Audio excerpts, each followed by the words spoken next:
Consulting here with the amazing Shana Steigerwalt of Modern Driven Media. How are you? I'm great. Thanks for having me. It's good to have you. So let's talk a little bit about you and your business. We'll start with, what's your name? Where are you from? How are you? Perfect. So my name's Shana Steigerwalt. I'm the owner of Modern Driven Media, and we're based right outside of Philly. So been a Philly girl through and through. Business is in Southampton. Okay. So that's like a little bit about me, what we do. We are a digital marketing agency, so we do a lot of things related to marketing, but we actually specialize in CRM implementation, data migration. So if you think of ways that your business can grow and scale, we help through the marketing, the sales, and then the customer success of all of that. So you have a full support system for the life cycle of your client. So for the guys in our community that don't know what a CRM is, what's a CRM? Because the first, like, IT acronyms are a whole big thing. Yep. But what's a CRM? CRM is a customer relationship management tool. So basically think of where you need to house and store all of your data. It's going to live in one centralized system. So we work with a preferred vendor called HubSpot. Yep. We're one of their primary partners that they use for getting people onboarded onto the platform and just implementing everything. So we help get all of that data within one tool and then make sure you have the integration so that way it continues to pull the right data in. Integrations and software, things that this community knows all about. Yep. So that's good. We like that. Yeah, like we know about those things. It's a big turn from where we started because we were primarily social media and content marketing, and we were like, you know what, we need to make a switch because that type of work is very valuable and very important, but if you don't have the data to back it up, you're not sending the right messages to the right people. So we needed to help with the foundation first so that way we could do better creative work later. And it's a really good question that you asked right there. And I'm going to ask you a good question. So the community actually reached out and I said, I'm going to be interviewing a woman that owns a digital marketing company. And the first thing that they all thought was social media. Yes. So there's a ton about social media that I want to go into with you. But you hit the nail on the head. What would be the difference between a company that can talk just about your social media as opposed to a digital marketing company? So, great question. So social media, you're going to have a lot of like forward-facing promotion. It's a lot of just different creative real time. I think where we come in, and we still say digital marketing agency because it's the most well-known, but for people that are actually searching for it, we'll say growth agency because it's all backed by data and it's things that we're doing where we're looking for ways that revenue actually grows. So everything that we're doing is backed by data. So people that come in as a social media agency, typically very good with design work, video work, engagement, things along those lines. For someone that's coming in as a digital marketing agency or a growth agency, or even RevOps is the new term, revenue operations, how they're helping to grow with that. It's going to be people that are getting down to the very basics of how your business generates revenue, and looking at all those data points. So is it, based off of contacts or companies, then what does your deal pipeline look like and how do you scale that from there to make it more efficient? I promise you she did not rehearse that one time. That was amazing. That was really good. It's something new that we're like really trying to figure out the best way to approach it with people because growth agency, they're like, oh yeah, everyone says you want to grow, but it really is the difference between what it is that we're doing because marketing, you think of creative services. Well, there's a whole not so fun world in all of that where it's data, it's migrations, it's integration. I mean, you get all of this stuff. So it's not the the fun and the frills that everyone's used to when it comes to social media where they're thinking bright, fun, pictures, things like that. So, social media can be really great, but if you know where you need to be marketing to and then how it's actually leading to revenue. Because if not, then it's just, things that are getting you attention, but if that attention doesn't bring you anything, is it worth the investment? So you keep bringing up all these good things, and I wanted to talk about all the business stuff later, right? Like I wanted everybody to get to know you first, but you threw it in. So I mean, at this point, like I'll just ask you a couple of the questions the community asked me. So, bang for buck, and again, we'll talk more in depth and a little bit about that. But bang for buck, and Zach, this is for you because you asked the question. Like, what is the right platform for? Think about like an IT company like mine. You know my business pretty well.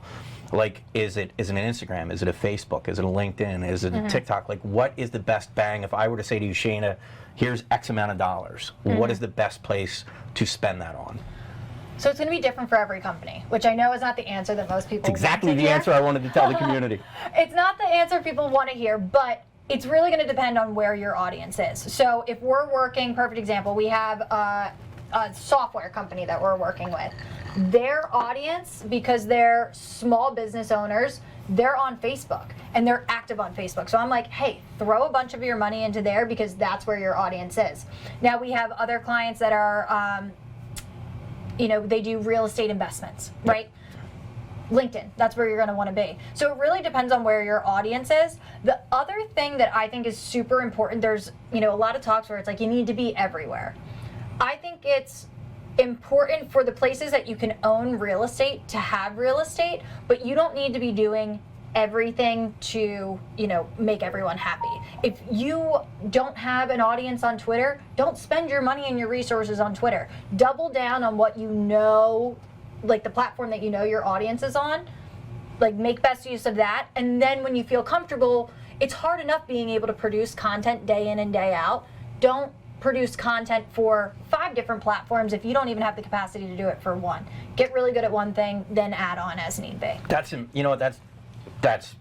hit home for me because I edit so many videos for this community, and it's tough because I find myself even just the format of the video. If I'm doing it for Instagram, it's a different size. If I'm doing it for LinkedIn, their resolution is different. Facebook is different. So now I'm taking even the same video with us, especially when we get to the multi-angles later. Sure. Like I have to change everything so much, and now I'm editing the same content for hours. Like I don't have that kind of time. Well, and here's the funny thing, and this is where we really started expanding from just social when we started 8 years ago. 8 years ago, we were just doing social. Then we added on email. Then we added on SEO. And then we had a full creative department. Then we added on all of this like data migrations and things like that. But when it comes to social media, it takes a lot of time. And when businesses come in, oftentimes it's like, oh, well, my daughter's on social media, or, my niece knows how to do all of this. And they automatically devalue how much time actually goes into social. And this is the thing that I really hope people understand, because there is a balance between the time that it takes to do organic and the value you will get out of it. There is an element that you should have in some type of paid strategy, because we know on all these platforms, it just starts to get lower and lower of like the reach that you're going to get, and that's for a variety of different reasons. Blame it on all the algorithms, but there's 1,000 different reasons why the algorithms actually do that. So it takes a lot of time to build up an audience, gain the trust, gain the momentum where your organic reach is going to scale. If not, it becomes a pay-to-play game, especially for businesses that are just getting started and don't have an audience base. So you just answered 13 questions. I mean, there's no reason for me to continue this podcast. I'll see you. All right. It's great having you. See ya. Hey, cheers. Thanks. We're doing good so far. No, I mean, you're killing it. So truth be told, one of the questions that I did want to ask you was how long you've been in business, and you said that. You said you've been doing this about 8 years. Sure. But how have you seen the industry change from 8 years ago to how you're operating today? Yeah. So 8 years ago we started. It'll actually be 8 years, April 1st. So like we are right my at birthday. So I knew it was a special day for both of us. So 8 years ago, really started off, and I kind of came into the industry weird. I had an opportunity. 3 gentlemen, all in the automotive industry, were looking for social media support. I was working in the casino industry at the time. I was doing digital marketing and guest relations. And just saw the opportunity where they were reaching out to me through personal connections just to see if I could point them in the right direction when they were hiring. And I said, rather than you hiring someone else, why don't I do this for you? And why don't we do this for more than just this company? So it was one of those, I got really confident one day and went in and said, hey, let's talk about this. They liked the idea, and that's how the business started from there, where like very humble beginnings, I was like, going door to door in Doylestown, like going into shops saying, oh, do you have an online shop? Knowing they didn't, to get them to like buy into, oh, this is the importance of like e-commerce and social media. So we did that, but I feel like it was really 4 years ago that the business shifted into what it is today, where we started doubling down in the tools and technology that we were using rather than just like the creative talents that we had. we've really shifted into more of like a data-driven mindset where everything is backed by data, and we continue to grow and improve based off of all of this. But it's been crazy. I mean, we went from just me doing all the work. We now have a team of 10, and we're not just in Philly anymore, which is even crazier. We have someone out in Austin, Texas. We have someone in Ohio, in Indiana, and in Louisiana. So the pandemic, you know, for us, it's okay. We were able to be like virtual with everything, but it really helped us like explode our talent because we didn't just stay in the Philly market anymore. No, that's smart, and I don't want to spend a lot of time talking about COVID because nobody wants to hear about it anymore. Sure. But the reality of it is businesses like yours, businesses like mine, and other businesses exploded. Yeah, and absolutely. I don't know about you, but I feel bad talking about it. I do too. There was a little bit of guilt because people turned to technology, right? Yeah. They needed to do all these things online because they weren't in person having meetings. So for us, it was an opportunity where we were already partnered with HubSpot, who we partner with, you know, for all of our clients. We were using it ourselves. We had a bunch of different clients on it, but we really doubled down on everything else that they offer because they needed to scale online. People were being replaced, so they needed automation to take over for where people were no longer doing those jobs. And if people weren't in office, they needed one centralized platform for all of their data. So we said, all right, you know what? Marketing's always the first thing to get cut. Yep. So we were super concerned because it could have gone one or two ways for us. We either would have had a bunch of people very nervous, cut budget, and then we're stuck without clients. What we did was we invested more into education for our internal team in some of that downtime to get better and stronger on their platform and then be able to offer a whole new service base, which is now the most profitable part of our business. Wow, that's amazing. So it was, but it is crazy because you do feel a little bad about it because, I mean, I even talk to people in my industry. Some people like weathered it very well. Others, you know, some of them folded. Yeah. You know? Yeah, I mean, we lost a few clients during COVID because they closed their business, which was tough to hear. I mean, that's the worst thing. You never want to hear it. No. But it was really funny, the shift in our industry.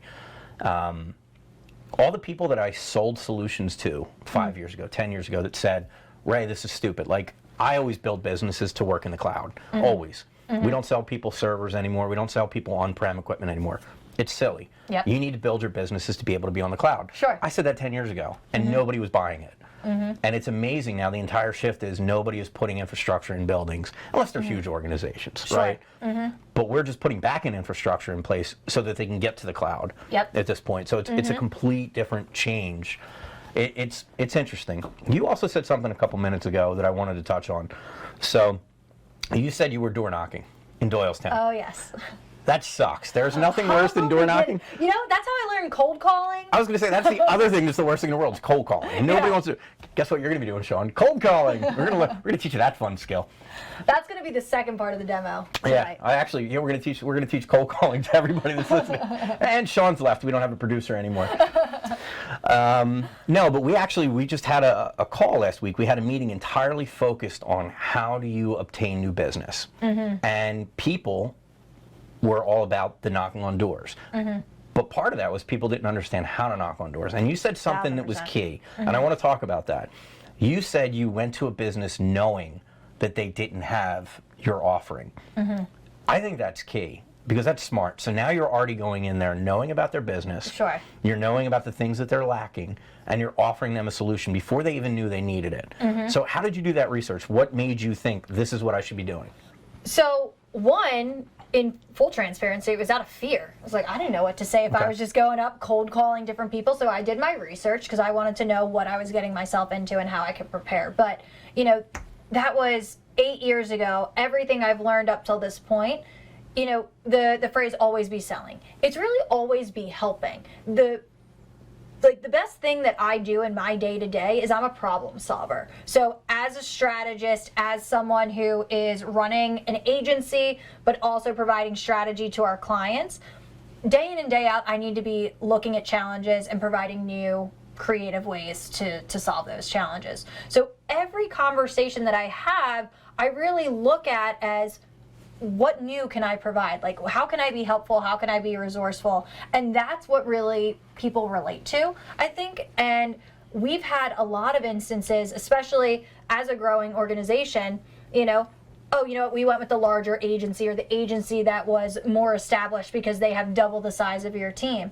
that have ended up coming back to us because they were like, you know what, a lot of the things that we had talked about, it was super helpful, and we're not getting the same customized service that you had talked about, and, you know, come back to us, you know, later on. Yep. But I think it's, if you're prepared, and what's the saying? Like, there's no such thing as luck, it's when preparation meets opportunity. And I truly believe that. So if you do your research, if you know what you're talking about, and you provide genuine help to someone, then, you know, there's always an opportunity to see what happens next with business.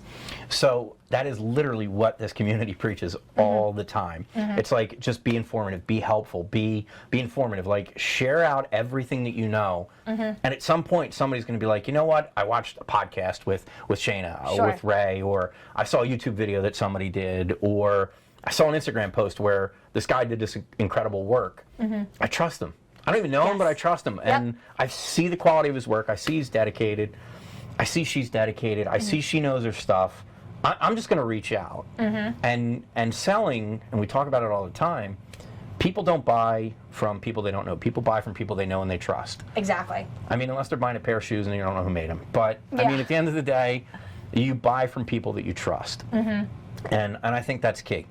And I think that even comes back to one of the earlier conversations that we had when we're talking about like social media and where people want to invest time in. That's the other part of it, because you don't earn trust overnight, right? So a lot of people that are doing podcasts or doing videos or writing content, just like you said, it's eventually going to produce those results, but some people give up on it so quickly because they don't see the immediate return on it. And again, it's putting in the time, looking at the common questions that you're asked constantly. How can you reproduce that? So it's known on a larger scale rather than just like a one-on-one conversation. Yeah, and I will say this. So for the longest time, and you're still doing it, I used to love following your company because you would post tips every day. And it would be the simplest of things. Like practical.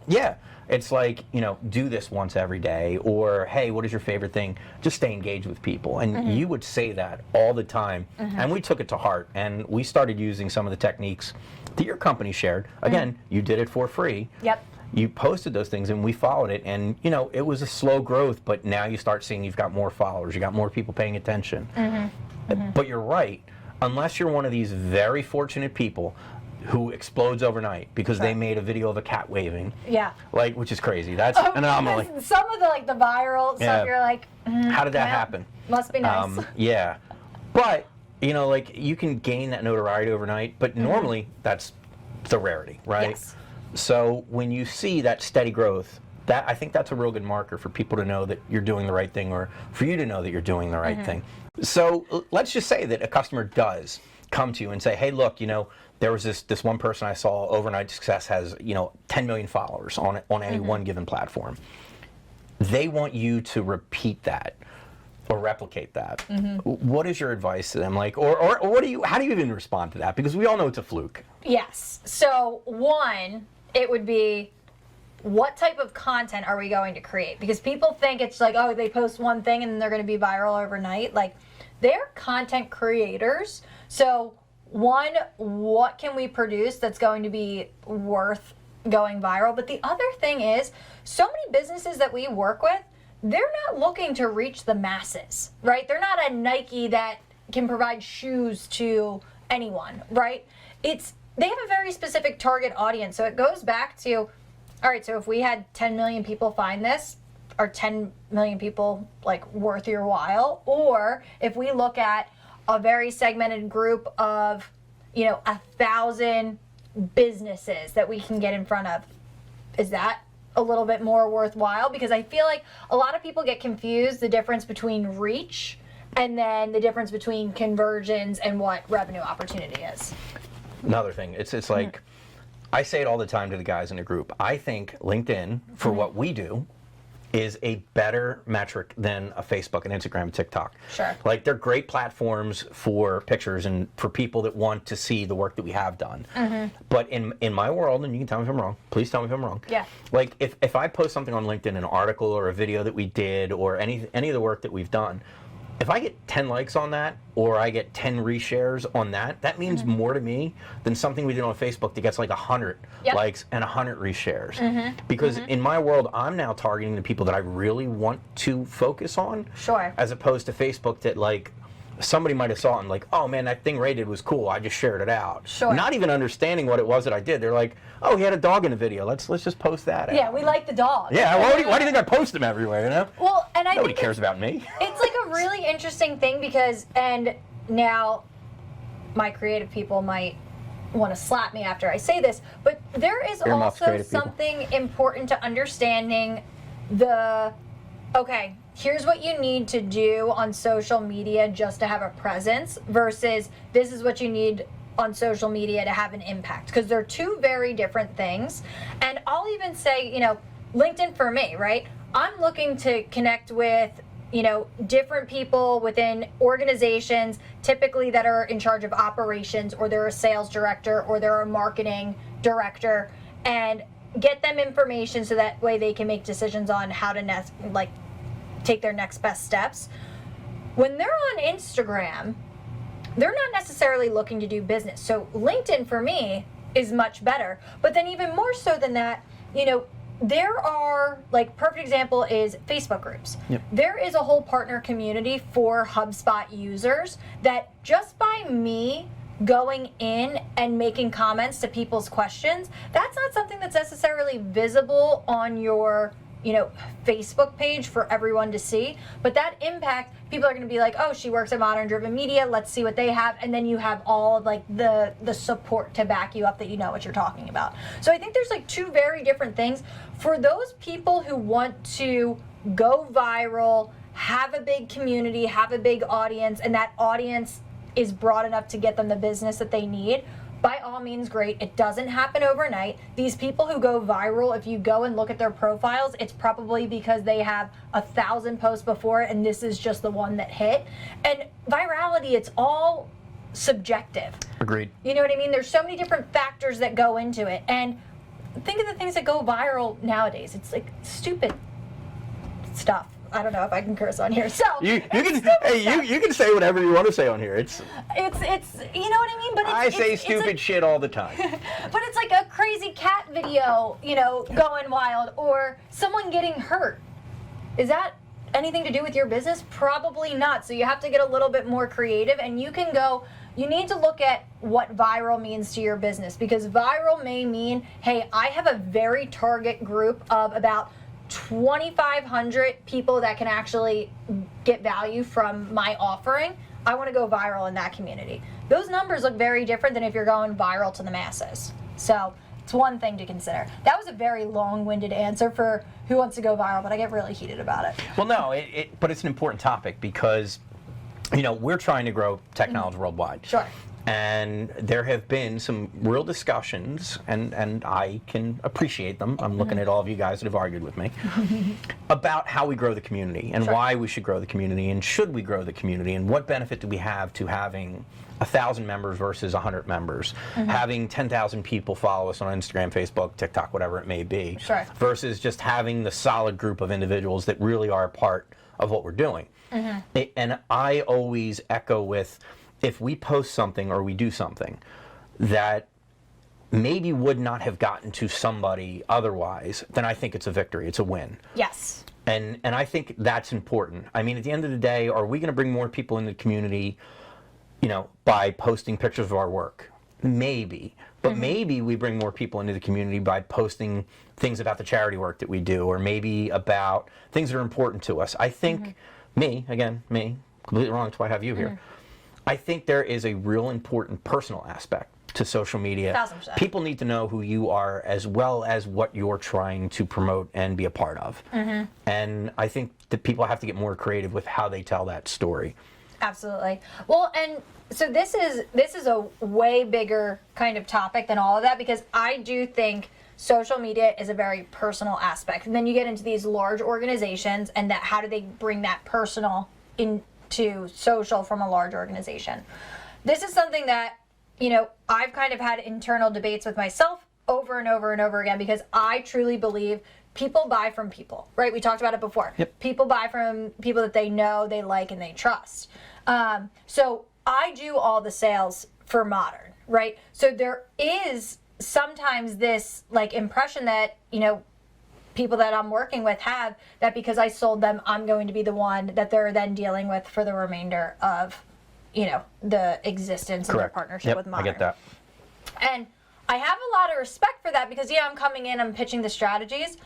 I'm also the person who's not keeping up with the best practices anymore, because I'm selling, right? I'm passing you on to my team that is way more capable of executing on this and getting you results than I am at this point, because I'm not a practitioner in a lot of these things. Not in everything. There's a lot of things that I still do help out with, and the implementation for the team, but it is one of those big questions, because you do need to bring that personal aspect into social media. And broad topic comes back to it, because we've been doing a lot of work on this, is how does this relate back to your core values, right? Because although, it's hard to see each individual person from, in a large organization and bring that personal aspect in, there's ways you can do that. But if all of your individuals live up to your core values, it's much easier to bring in that personalization, because everybody kind of identifies with the things that are most important to your team. So that's a totally whirlwind wide answer. But, for Modern, that's how we hire, fire, and promote, is through our core values. It's something that we've learned. It's something that we've, spent a lot of time in building. And it's also the things that we know will make or break a team. So finding people that align with those core values, then personalizing your content around what those core values are, is going to make you more human on social. People don't want to it shouldn't be promotions all the time. We have some businesses that are oh, we're doing a sale. People don't care about that. Use that for ads, because you can get in front of people, you can target them, but the general community that you're trying to build, it should be focused more on engagement rather than just the amount of people that you're going to reach. So you said something real key to kind of what we do. You said that, you kind of sell your services, and then you kind of have to back out because you pass it off to your team. Mm-hmm. And that's key to everything that we do, especially in my business. Mm-hmm. I'll go out and I'll sell whatever we're installing, and then the services go with it. We also give all these people ticketing systems, so when they have problems, they can put in a ticket. Sure. What it's really hard for us to get people to understand is that if they don't use that system that we put in place, and they continuously call me, they're actually hurting themselves. Yes. Because if you're calling the guy that owns the company or that sold you the product, you're not helping yourself get the resolution that you need faster. Mm-hmm. Because they put in a system in place so that you can get immediate support. Yes. If you're reaching out to the owner, the salesperson, you're now being taken away from either doing a sale, or now you're being taken away from helping your team grow. Exactly. And I'd like you to kind of talk about that, because I can imagine that's still a problem for you. Sure. It's a big transition that we're going through right now. We hit a lot of really, really big goals last year, and our growth, we had a 55% growth year last year, which was awesome. But it came with some of the growth pains too, right? So we, grew our revenue substantially, but then it's we needed the processes in place to be able to efficiently manage it. And I can promise you, you get this, as an owner of a business, I am the least available. So it might take me some time to get back to you.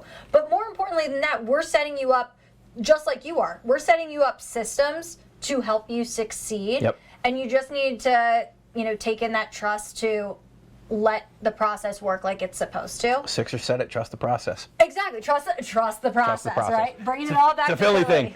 So, and it is true, but then the other part is, again, I have hired key people on my team because I got us to the point that these people are going to escalate us to the next the next level. They're more talented than me now. So I can sell you and I can set them up for success, but they're going to get you to the next level of what's implemented. I'm not going to be able to do that anymore because I'm constantly selling. So that means I'm taken away from doing the best practices. I'm taken away from keeping up with the latest updates. I'm taken away from, all the odds and ends things. So and that's where I think it's important, coming back to that whole culture conversation.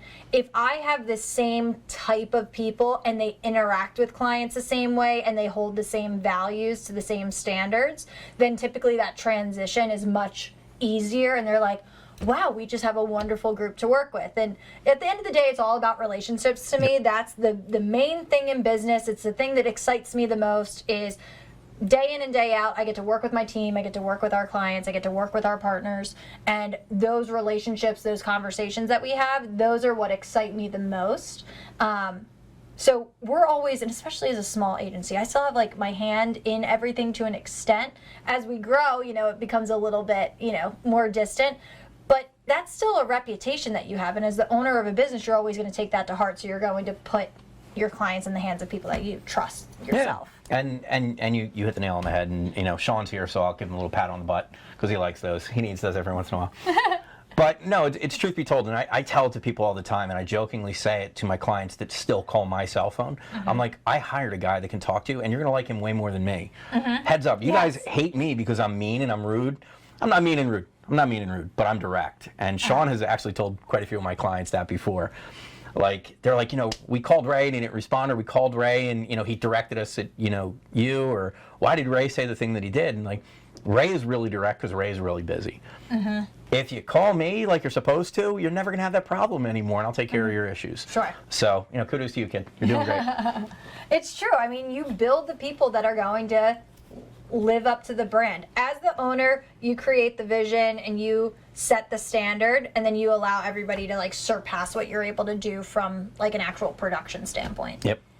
So, to kind of circle back to another thing that you said, because you've said so many amazing, wonderful things already, but you said something really important that's core to me, and it's actually how I met you. So maybe you remember the story, maybe you don't, but I joined a Chamber of Commerce years ago that you became a part of, because when I started a business, I didn't know how to grow it. And I'm like, the best thing to do is join a Chamber of Commerce, and the Chamber of Commerce was great for me. But one of the things, and some of the people I met were viral ideas. And Dave and Zach were two great guys. Yes. And because of them, I met you. And I met you because you had posted a video. And those guys knew at that point that I loved charity work and that I loved to give back. They posted a video of you talking about your mother. So it was you and Mac talking about an amazing event that Shana has been doing for how many years now? 6 years. It'll be 7 this year. So Shana does this amazing event every year that I've been very fortunate enough to be a part of. I missed it last year, I'm sorry. No, you have been our greatest supporter all throughout the years. I can't be more appreciate thankful. that. But we missed it last year. I'm sorry about that. But I want you to talk about that, because that's actually very tied into what Technology does and what Libertas does. That is at our core. Giving back to the community is paramount. We don't exist without that. And Sure. I think that is more important than any installation or anything that we do. Sure. I think being able to give back to causes that are important to us are more important than anything else. So I would love you to talk about your organization that you have with Sure. Mac, and talk about why you started it and how people can get involved and help you. Absolutely. So when I was back in college, it was my senior year. My mom was diagnosed with stage 2 breast cancer.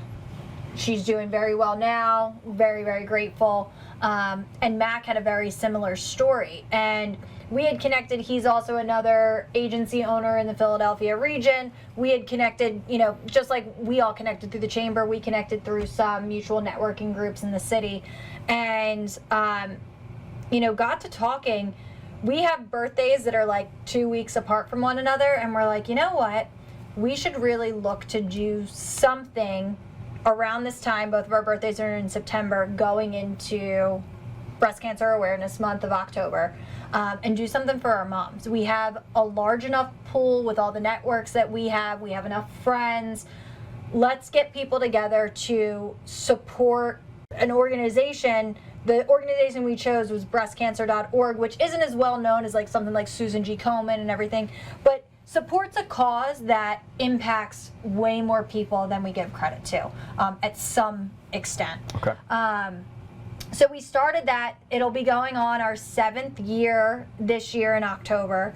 But basically we do a gala. So we get all of our friends, family, networks together, make it fun, but give back to an organization that's local to Philly, breastcancer.org.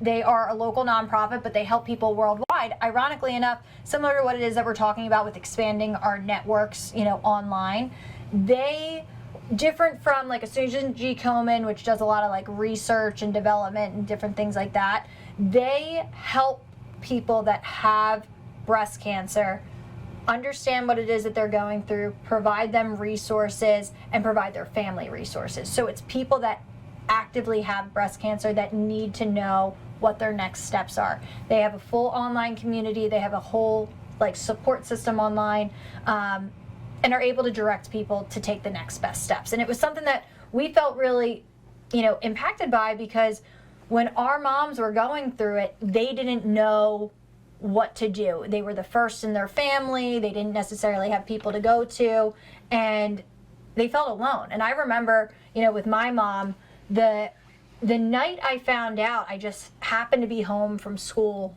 one day, and she ran out, just out of nowhere. And she usually asks me to like come take an errand with her or whatever. Found out that the doctor called. It was breast cancer. She didn't know what to do.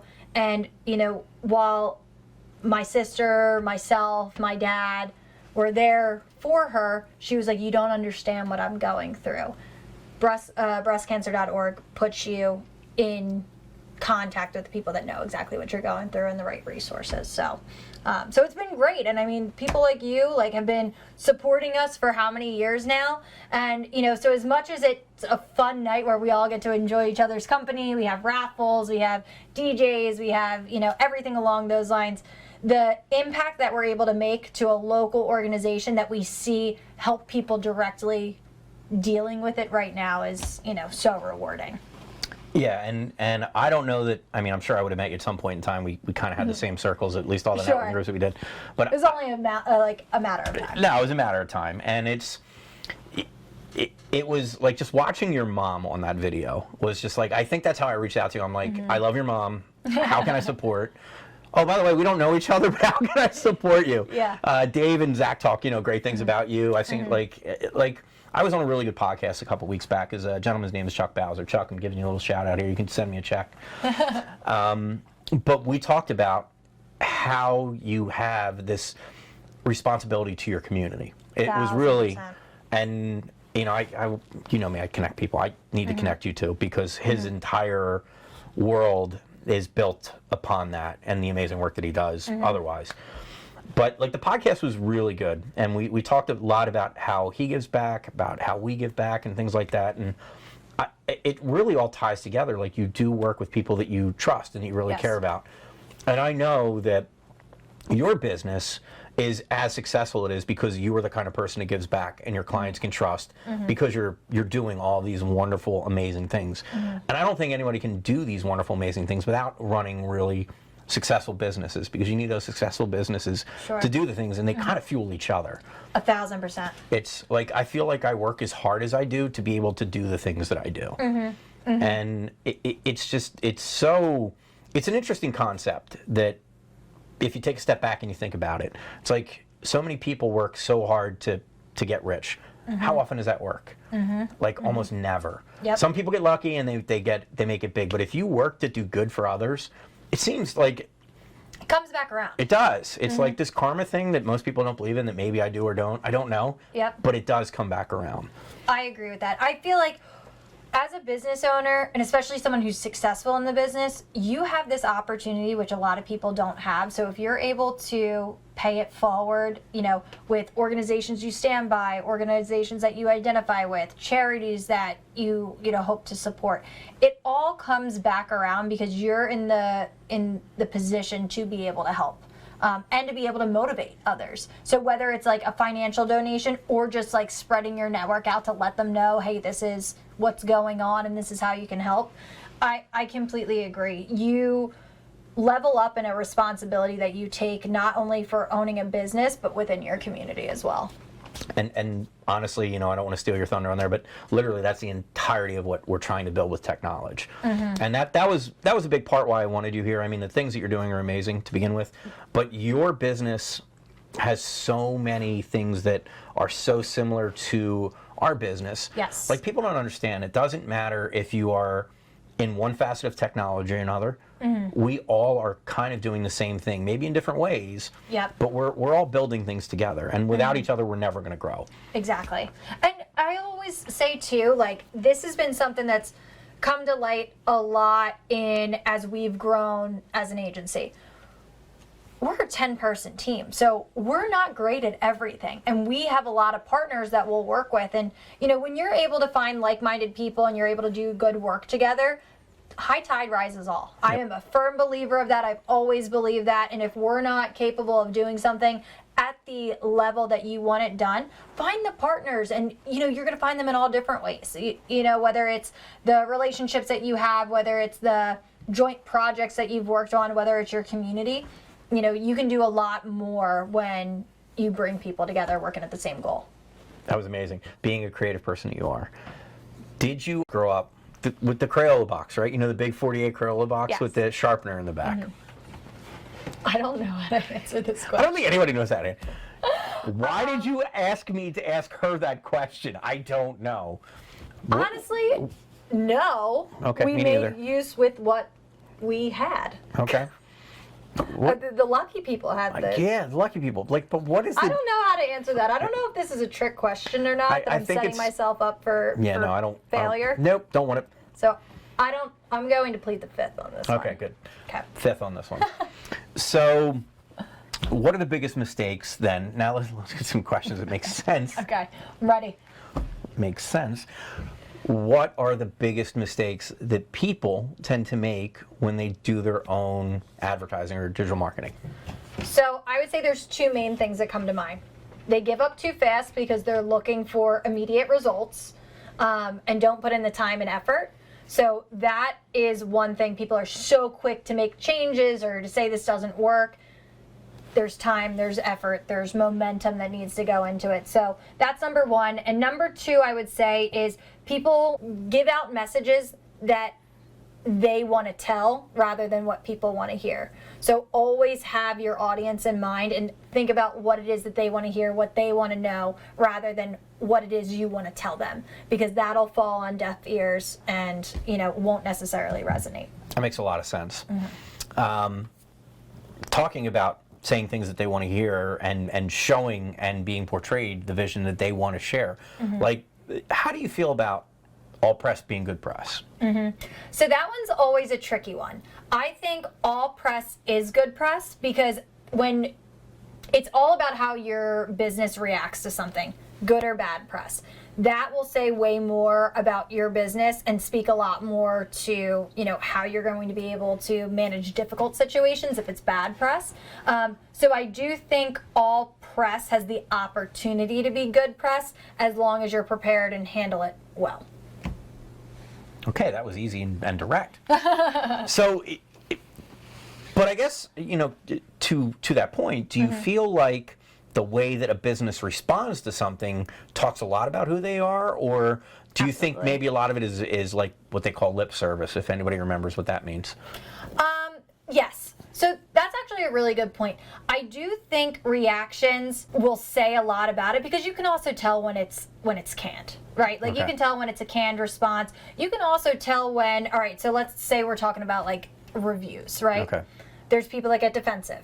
Okay, do you want to work with the people that get defensive and are always making excuses? There's going to be cookie cutter answers that you're going to get, and then you're never going to see follow-up. But it's the people that are so sorry, let's say it's a bad review, so sorry about your experience. How can we get in contact with you? How can we figure it out? And then following up again with, here's the solution we have. So it's, as long as you're genuine about it and are taking the right steps to speak about it, then I think it's the opportunity. Because I also think that with the relationships that you have, you learn exactly who your strongest partners are when you go through a challenge together and are able to come out stronger really good point. on the other side. Now it's like you look at like celebrity press and everything like that. I mean, you see, especially this day and age, people can get canceled immediately. So that's why I always kind of hesitate on all press is good press, because I feel like in this day and age, people are so quick to cut and cancel about different things, so you have to be smart. So now you said cancel culture. I have to ask, what are your thoughts on cancel? And don't go into it, a long one. Like, I know I'm putting you on a spot, but like, how do you feel about cancel culture? I think it's tough because, one, a lot of cancel culture, and I don't know if people may not like this statement. A lot of cancel culture is things that have happened in the past that people are now being canceled for in real time. And especially when the internet first started, there's so many people that posted stupid things. Not to say that it's justified or anything, but people have learned throughout all of that too. So I feel like cancel culture really is like a one and done type of scenario, and it doesn't account for the growth and the ignorance that someone had, but how much they've grown since then. So sometimes it's justified. Other times I think it's just people looking to quick make a big reaction or a statement to something. Yeah, I think so too. And the biggest thing I have with cancel culture is that there are so many people out there right now that are being canceled before they've even been proven guilty. And I've got a real big problem with that. I agree with that. It's so true. I mean, again, like, you put yourself online, everybody becomes your critic, and people are always going to look to jump to their own conclusions, whether they're right or wrong too. I think people need to be smart online. I think people need to be self-aware. I think they need to be, aware of their audience, aware of their surroundings. But it's also just like you go into like a natural conversation. There's an etiquette to the way that you handle yourself and you speak to yourself, but when you're doing it online, it's just amplified to millions of your closest friends. Yeah, millions. Yeah. Of your closest friends. Yeah. Yeah, I mean, it's fair. It's just a shame. This day and age, like, so many people that are really talented have made stupid mistakes 10, 15, 20 years ago that are now just being shut down for something that they said 10, 15, 20 years ago. That 10, 15, 20 years ago, the world was different than it is today. Very. It's not fair. And like you said, people have grown, people have changed, people have basically... the sky was blue 20 years ago. Now it's bluish green. Yep. Is it their fault that the world has changed that much? Yep. No, it's not. No, and I think, one of the things that one of my mentors always told me, it was fail fast, fail often. And, if we're talking about mistakes and different things like that, there's thousands of mistakes I made in growing modern throughout the past 8 years. And I learned quickest from the mistakes that I made, because if you keep doing the same things right, you just always think you're on like a good momentum, but you learn a lot quicker when you fail. So every time I did the wrong things on here, I was like, all right, I need to do something different, with the songs. So, I feel like people look at mistakes and failures as end all be all, which oftentimes can be like the catapult forward to, in this case, make someone a better person, learn from their mistakes, anything along those lines. So I feel like it's tough. I understand their reaction in some instances, but I also think there needs to be, some type of response from the person that's being canceled to see if it's actually genuine or not. Really good points. So one of the biggest questions that the community asked was money, right? Everything's always about money, right? It's all about money. What should a business have in their budget to spend on digital marketing? Or is it like a dollar figure? Is it a percentage? What does that look like?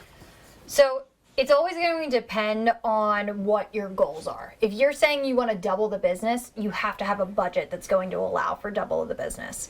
The exact price point always varies, and it's also going to vary based off of the type of skill sets that you want. So if you're looking for someone to come in to do just some like brand awareness that's going to get you some visibility but isn't necessarily focused on revenue, you're going to pay a lesser amount. What I will say is, we talked about social earlier. So if you are looking to have social media done, you always have to have some type of advertising budget with it. That's the only way that you're going to be able to get, bang for your buck. the average always is like 10% of your revenue to add into your marketing budget to help you grow. It's always going to depend. Think of what your goals are, come prepared with your goals, and then see what some of the advisors have to say on what that'll get you, from there. And I think 10% is a good number, or at least from what you can think of. So, for your people that can't do math, $100,000 in revenue, it's a $10,000 marketing budget. It's not that hard to figure out. Yep. And as long as you have successful marketing, that should be scaling all of your growth from there. People are so quick to cut marketing budgets when times are tough, when that's really what's generating all the growth for them. So just something to keep in mind. And I think you might have touched on it earlier. I think you did touch on it earlier, actually. So growing a marketing campaign takes a long time, and growing social media presences take a long time.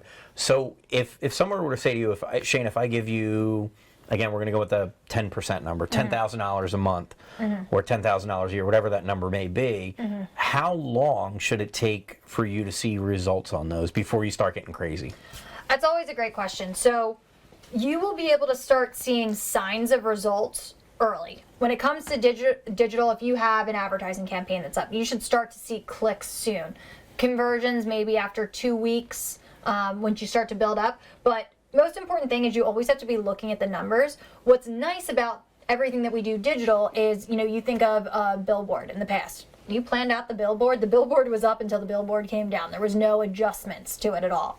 So with digital, you can always look to optimize over time. So the biggest thing, and I use the website as an example, people always looked at that almost as a brochure that was online. Your website should constantly be evolving and adapting to everything that's going on, any new information that you need.